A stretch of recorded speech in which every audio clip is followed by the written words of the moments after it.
Have patience with everything that remains unsolved in your heart. Live in the question. This is an excerpt from Letters to a Young Poet by Rainer Maria Rilke. Welcome back to Language of the Soul, conversations on healing and growth. I'm Ben Umstead. And I'm Martin Perkins. So, in creating a podcast, in creating each episode of this, Martin, you and I, we don't use a lot of physical materials. We have our laptops, we have our microphones. You have a Zoom subscription. That's how we record. And to edit, I use Audacity, which is a professional, robust, and free to use suite of audio tools. So everything we use exists in a liminal space between the physical and the digital. And nothing we use is a one-use product. But it begs the question, what about the resources and the painstaking human labor it took to build the core technologies inside of our laptops, right? Plus the energy that they consume to bring us these seemingly magical tools. And what about the massive amounts of power Zoom uses for their cloud product, which now includes a suite of so-called AI tools? Today, we're going to explore how our creativity can be held as the very building blocks of life, and how consumption and materialism, and in many cases, crass materialism, compromises and threatens those building blocks. In this sense, we can say that creativity in our world is mostly seen in the context of the product created versus the process undertaken. In other words, regardless of what's being created, is largely seen through the destination and not through the journey it entails. This quandary seems to sit outside of the notion that our mainstream understanding has around creativity. And yet I would offer that millions, maybe billions of us are hungering for something different, and that we're left with processes or ultimately support systems that are centered around making the most money. When in many cases, when people are very truthful with themselves, money isn't what's driving the bus. There's something deeper. There's a way in which we can match our talents, our passions with what our calling is in the world, that there's a synergy there. This notion of being realistic. Being realistic most often is presented so that being realistic means buy the product in front of you so that we can make more money, rather than take the time to create what's needed. I take a lot of pride in our DIY ethos, right? That we don't have to buy expensive studios in order to be podcasters, for example. That we can build it out in whatever way, shape, or form that we're called to. I, for one, find this message of being realistic it's oddly curious. This kind of realism that's rooted in a buy now, buy new consumer perspective, an endless feedback loop of status symbols. You know, I'm wearing this, I'm using that. And I would offer that in our changing climate, that it's time to start looking at a far more, the best and most sustainable way of looking at being realistic is to begin to look at, like, how can we reuse that which is right in front of us, right? I'm proud of the fact that for the most part, everything I purchase, I use until it can't be used anymore. But there's a wonderful quote from Pete Seeger, a folk musician and environmentalist, who put it this way: if it can't be reduced, reused, repaired, rebuilt, refurbished, refinished, resold, recycled, or composted, then it should be restricted, redesigned, or removed from production. Now, if you go to my Instagram, you'll see that I recently completed an addition onto the front of my home. It was an existing covered porch that I, using largely reused, repaired, rebuilt, refurbished, refinished, resold, recycled materials. Materials gifted largely to me because people know that I'll use materials that they give me. And it creates a unique sense of beauty when we use those products in that way. A weekend ago, I hosted a celebration for my daughter, and it was very affirming. You know, there was probably 50 to 60 people here at Simplicity Farm, and it was uncanny.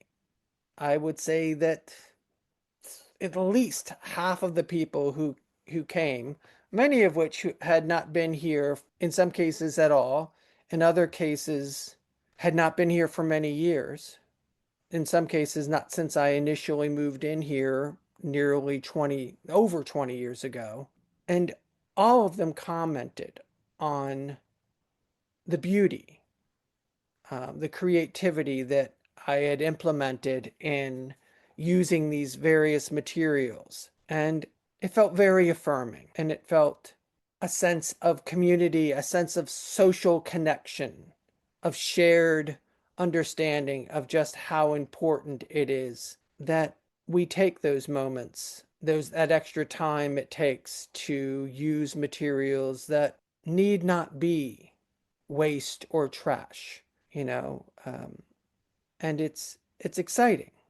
For me, it's very exciting. And I think there's a version of this that applies to all of us. And it's also very interesting that almost all the words that Pete Seeger used all contain the prefix re or ray. And it has a significant energetic understanding in the sense that re or ray is not only meaning to, it means again or anew, right? And I love that notion that we can take just about anything and make it anew, right? In my classes, in particular in the language of the soul ongoing class, at a certain point, as I'm teaching students around the concept of the chakras, and from my perspective, just for clarity's sake, as an acupuncturist, I work with people through the energetic meridians, lines of energy, right, to heal. And my understanding, my practice with the chakras, right, these energy centers that exist within human beings, that I think of those as growth tools. And within the practice of Tao Yin, the chakras are a key element in helping the human being let go into a deeper understanding within themselves of what it means to be human. So there's this notion that each of the major scale notes, as in do, re, mi, fa, sol, la, ti, those notes exist on the major scale in solfege. They are the application of the solfa syllables to a musical scale or to a melody. And so, for example, do corresponds to the root chakra. Do. And so I help people to tone with that sound so they can feel, and they modulate the tone so that they can more deeply breathe and feel into the root chakra. Re corresponds to the second or sacral chakra. And while the root chakra is really a grounding point, a fluid grounding point, but a grounding point, in many ways, the sacral chakra is also connected to grounding, but in different ways. How do we meet our basic needs? The notion of home, close relationships, vocation, all those like inherent needs are met through the second chakra. the notion of re, right?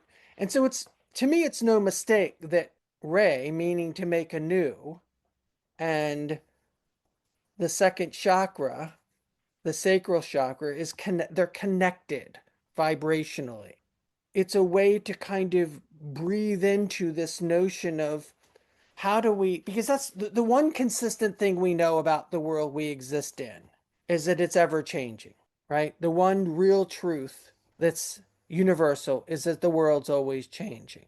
And so, ray correspondence between the quote shared by Pete Seeger and what I'm sharing around toning with the second chakra, there's an energetic connection. The notion of what it means to be fluidly and through presence truly at home within ourselves. And that means a constant notion of what it means to revisit, reduce, reuse, repair, rebuild. Like, how do we work with the world in front of us so that our process feeds us in the same way that the world is truly calling us to at this moment? Like, how does the social notion of what's needed meet our sense of talent, our sense of calling? And in many ways, the sacral chakra is about that. Like, how do I express what is authentically me into the world? It also speaks to this other notion that's really key and as a primary connecting point, which is everything we need, everything we are, it's already here. If you're seeking to heal and grow in your life, it's not something you're going to go out and find. So in many ways, the work of healing and growing is about getting out of one's own way. It's about that notion of re or ray, of, in essence, making anew who we are, using exactly what we already have on hand. We don't need to go out in the world and buy all these new things in order to find that which is already here and now. It's here. It's now. And it's why, in essence, I teach my classes the way I do, in the sense that all of my primary courses are 1 year in length. I do that because, you know, nice, shiny retreats to exotic locales for a weekend or a week or even 2 weeks. Sure, they might spark something, but ultimately we have to come back and put it into practice. And that's why the 1 year course matters. Because at the end of the day, what I'm working with my students is helping them to recognize that everything they need is already here. Hi, everyone. If you've been enjoying our podcast, please consider visiting martinperkins.com for more healing and growth resources. In Language of the Soul, a year-long course I offer to my community, I focus a great deal around helping human beings find their unique expression of self-knowledge. In each of us, there's a unique genius that's ours and ours only.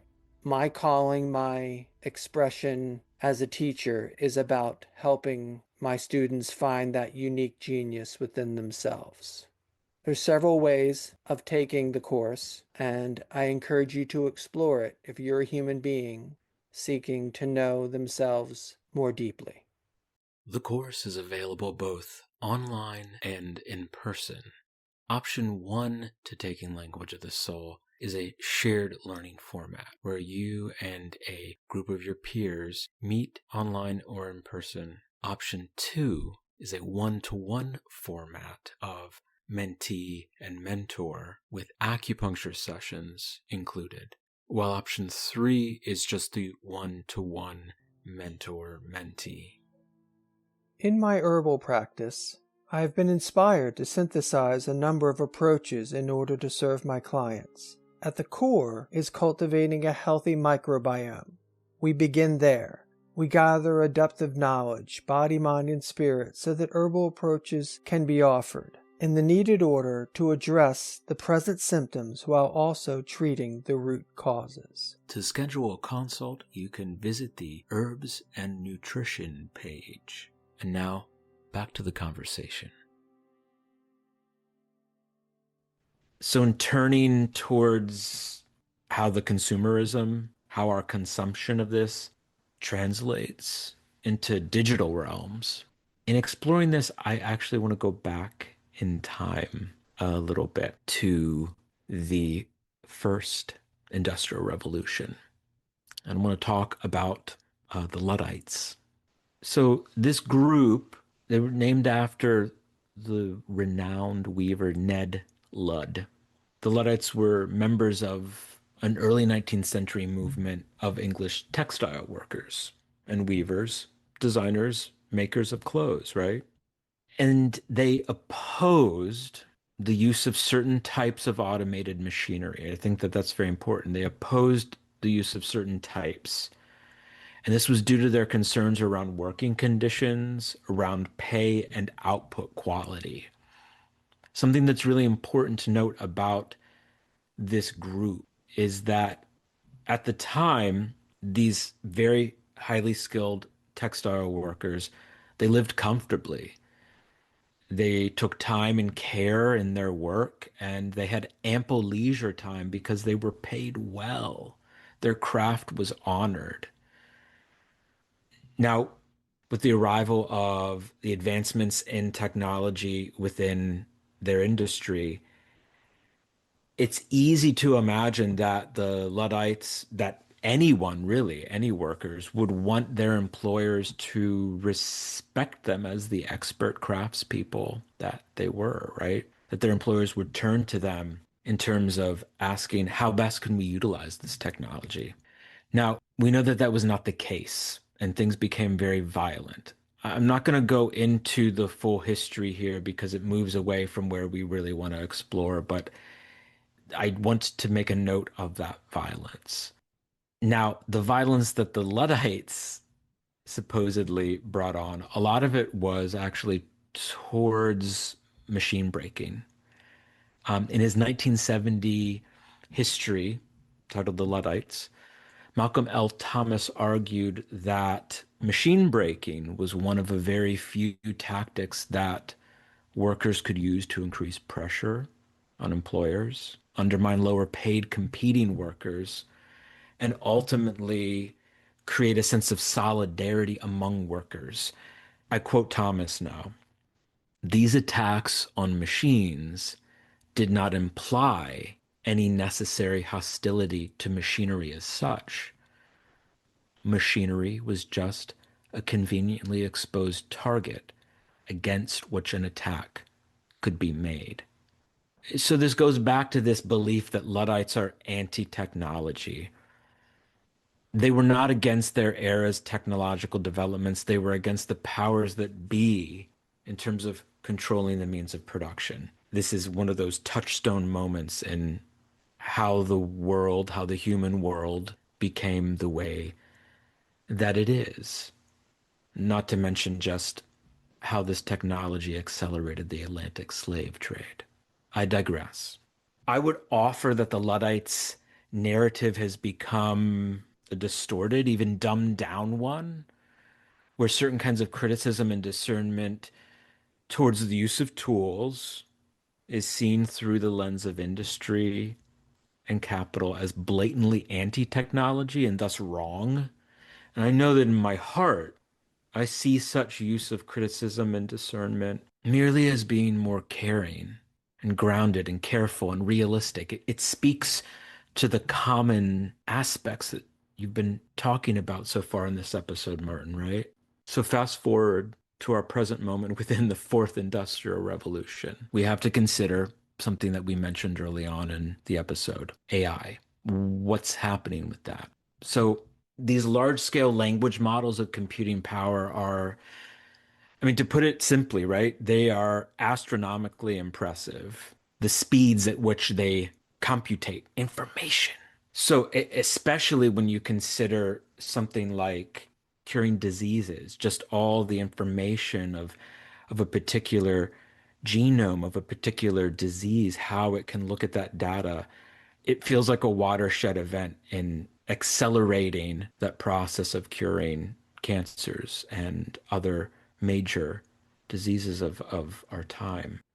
But with AI being militarized, not to mention its ability now to create realistic looking video scams and propaganda, I would posit that AI, well, or rather the way that it's being used, I see and feel a great tragedy at its heart, especially when you consider everyday creativity and learning, everyday use in terms of that person. Is AI a material that we can use, that we can reuse, like these other tools that we're talking about? I have a lot of bias with that. I have a lot of sore spots with that, you know?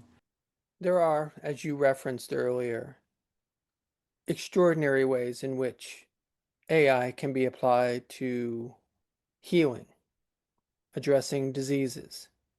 But just as frequently, or maybe sadly more frequently, I'm going to offer a provocative notion that humans often rob themselves of the complete process that is creativity in using AI tools like Chat GPT. It's often referred to as a shortcut. Even more so, it's seen as this increase in efficiency without acknowledging a very real trade off. And that's the loss of embodied knowledge that comes with taking that shortcut, that leaves the individual with little to no integration within themselves in the creative process of whatever their end or whatever the work product might be. There's been a series of recent studies, many of them, not a few, many studies. And consistently, every study, study after study, is showing that students who use AI have little to no literacy on the subject they are presenting as their work product. Now, hear what I just said. Someone just presented a report, a presentation on a subject. But when given the opportunity to explain what they just presented, they can't speak to it. This is the dumbing down of humanity. This is an extraordinary loss for us as humans. So we have a quote that plays well into what you're saying. It's from Mo Gaudat. Mo is a software engineer and author of such books as Scary Smart. And I'm going to quote him from a talk he gave at the Sharjah Entrepreneurship Festival this year. Mo says, before 2023, you ask Google in whichever language in the world a question. What did Google answer with? It said, look, there seems to be 104 million sites on that topic. You can read all of them and make up your mind about what the truth is. It's your truth.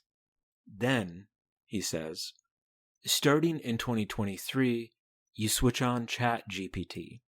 You ask it a question, and what does Chat GPT tell you? One answer. And that one answer is completely positioned as the truth. What that means is that we're all becoming harmonized to the views of the reinforcement learning engineers of California. And Mo says, I think that the reality that we are at an age where the truth is determined by a machine is probably the biggest wake-up call for humanity. Do not believe anything ever again. Because the idea of asking a question and getting one answer for it is by absolute certainty not true. People talk about like what it's doing, for example, to allow tools like ChatGPT and all the others to use books written by humans as their learning tools. And, there's recent court cases that are in support of that, right? That it's these piracy court cases that I'm really hoping will come in support of the intellectual property. But at the end of the day, we don't know. But so far, it's not looking good. In many ways, in a sense of the system that's being implemented, I think it's important to apply what we're talking about as it we can view it through the notion of the tragedy of the commons. Because in many ways, what we're talking about as it pertains to AI tools exists as well in that realm. Just instead of talking about shared environmental resources, we're really talking about shared human resources, what we created. So let's explain first off what the tragedy of the commons is. A man in a small village goes fishing. He successfully catches enough fish to feed his family and realizes, oh, wow, there's a lot of fish in this pond. And there's a market for those fish. Some of my neighbors and others want these fish as well. They'll buy the fish at a good price. So he goes out and he does fishing not just for his family, but also in order to profit from what's in the pond. His neighbors see him doing this. They decide they too want to profit from what's in the pond. And before you know it, there's not enough fish.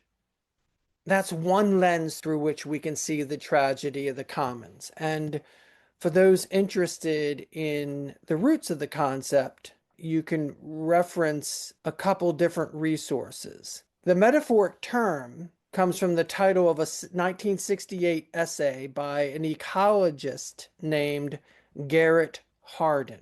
In many ways, his work is built upon the work of an English economist named William Foster Lloyd, who published two lectures on the checks to population in 1833. So it's a pastoral notion, right? We have this notion from a different age. But if we picture that what exists on the commons is actually what exists in the digital world, and the digital world is the commons, and that we're all, on some level, co-authors in what exists there, and therefore, to some degree, all have ownership in what it's going to look like. Do we want that which exists on the commons to exist purely for the profit motivation of oligarchs willing to corporatize everything, and that it's in essence theft is what they're doing, because everything that we're talking about are shared resources. AI's out there reading what our podcast is and in turn using it, right? We could say it's trademarked. AI doesn't care. And lawsuits are showing that unless you can show that it was pirated and not just accessed, courts are siding with the AI oligarchs and giving them rights to everything that exists in the digital world. So what we're in essence facing is the tragedy of the commons as it pertains to all things digital. If we see this through the lens of my earlier sharing around the root and sacral chakras, what we're in essence describing is the building of an inner world that whose creation is inherently distorted.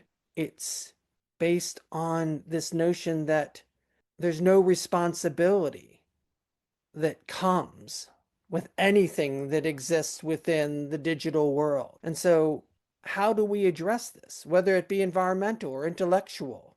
And the very real recognition that with freedom comes responsibility, and that we've lost this. And without that sense of grounded sense of responsibility, that we're all in this together, that social sense of what it means to be interconnected, that we are in truth social creatures existing in a system that in many ways isn't working for us anymore.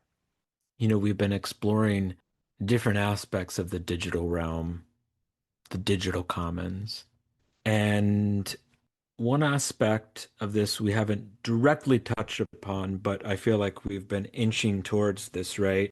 Is the impact that AI is having on our water and power.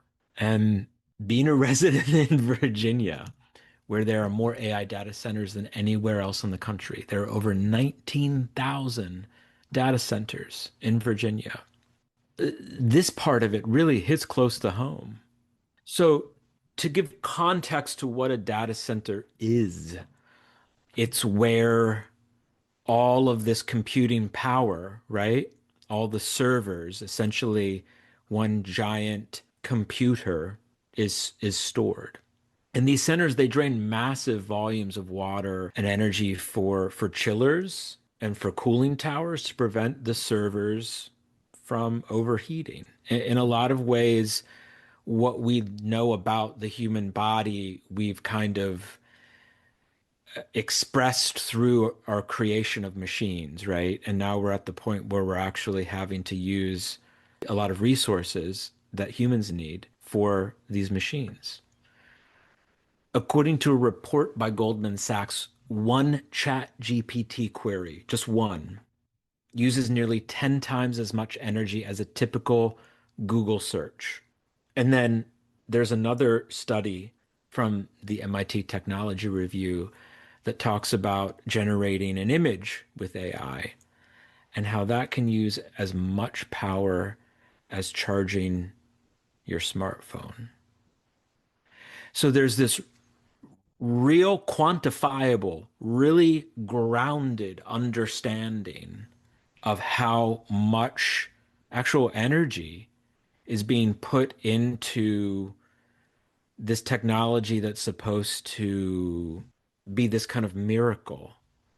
But a miracle at what cost? I mean, Google's latest environmental report showed that their greenhouse gas emissions rose nearly 50% from 2019 to 2023, in part because of their data center or energy consumption.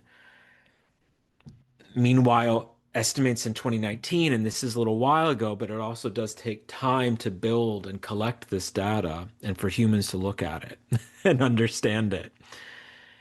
So in 2019, there were different reports that came out around how these large language models are trained.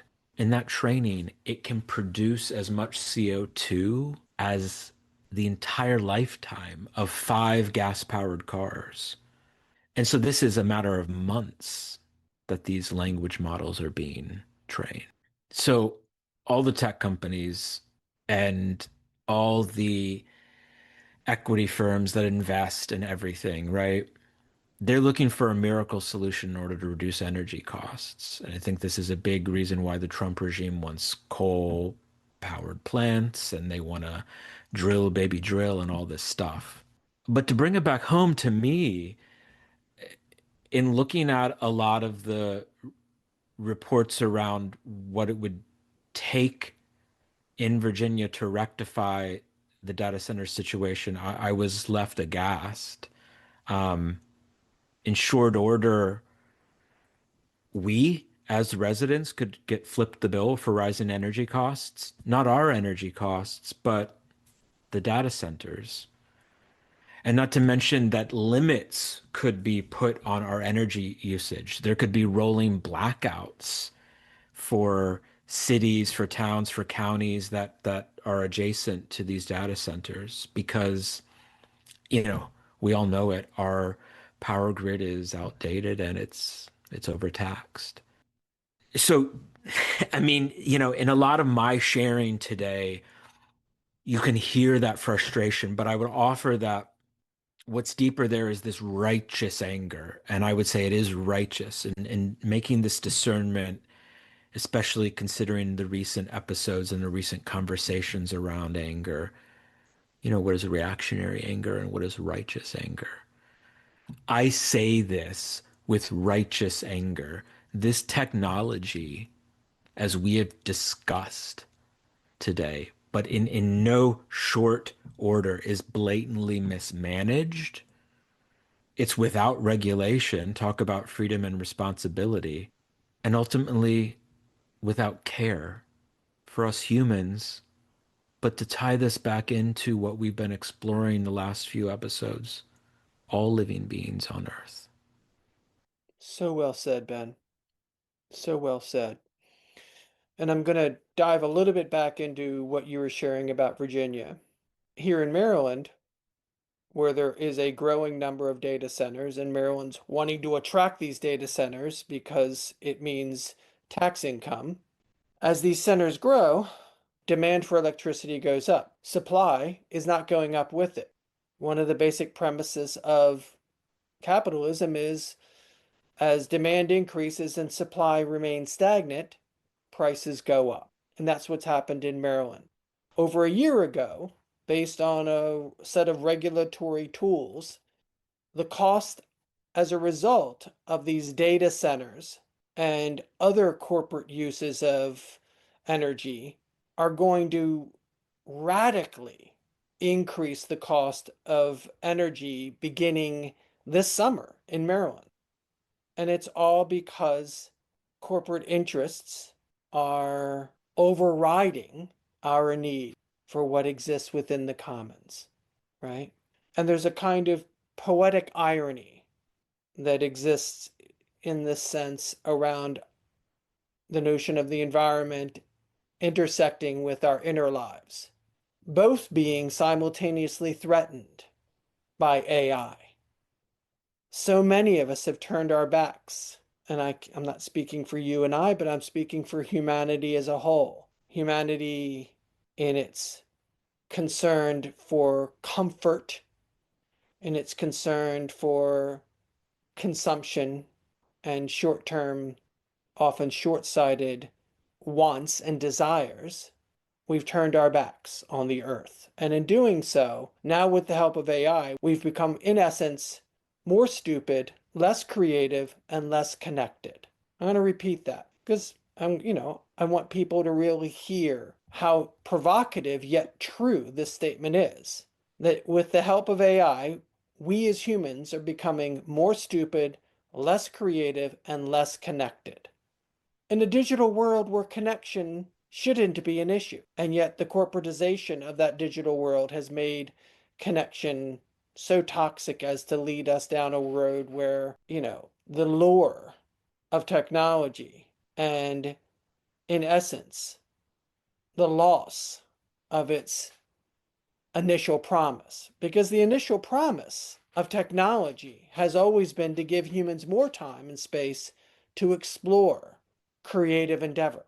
And yet, here we are where AI is in essence claiming all of the creative, interesting jobs because not because it's taking it from us, we're handing it over to oligarchs, all in the interest of making something in the short term easier, and in the process, robbing ourselves of any vestige of intelligent understanding. And this is, in essence, something that is our birthright. Each of us, in our own ways, obviously has to come to terms or put on the blinders and not deal with it all. But if you're conscious and human, then all of us have to come to terms with how AI is being used in our world. Rather than spit out a transactional half thought that's rooted in anxiety and status seeking, how do we express our own grand creativity? So I want to share with you now a quote from Bernie Sanders from his book, It's Okay to Be Angry About Capitalism. And this is Bernie speaking. Capitalism forgets that life is social, and the kingdom of brotherhood is found neither in the thesis of communism nor the antithesis of capitalism, but in a higher synthesis. To me, this higher synthesis is a creative one. It's got infinite expressions, but ultimately rests in a transformation of the notion of the tragedy of the commons.